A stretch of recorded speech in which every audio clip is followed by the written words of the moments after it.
તો ખેડૂતોની કોંગ્રેસ પ્રેરિત જે રેલી છે તે અમદાવાદના ઓગણજ ખાતે પહોંચી છે।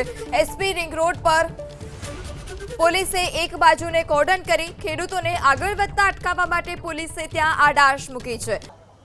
બિલકુલ પૃથા જે પ્રકારે કહી શકાય કે વીજ લાઇનને લઈને વિરોધ વ્યક્ત કર્યો હતો, ત્યારબાદ તેઓ વિરમગામથી લઈને અમદાવાદ પહોંચ્યા। અમદાવાદ પહોંચ્યા બાદ હવે તેઓ બે ફાટામાં વેચાયા હોય તે પ્રકારનું લાગી રહ્યું છે।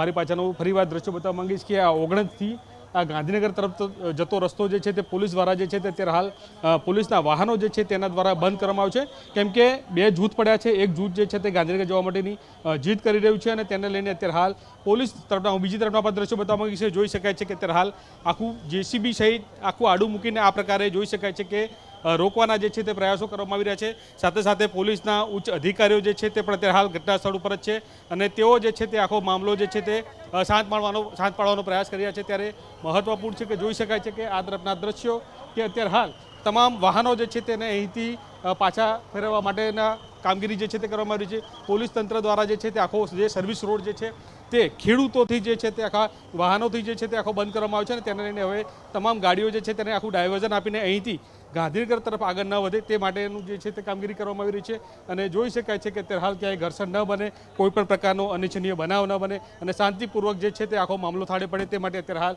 પોલીસના ઉચ્ચ અધિકારીઓ જે છે તે અત્યારે હાલ ઘટના સ્થળ પર છે।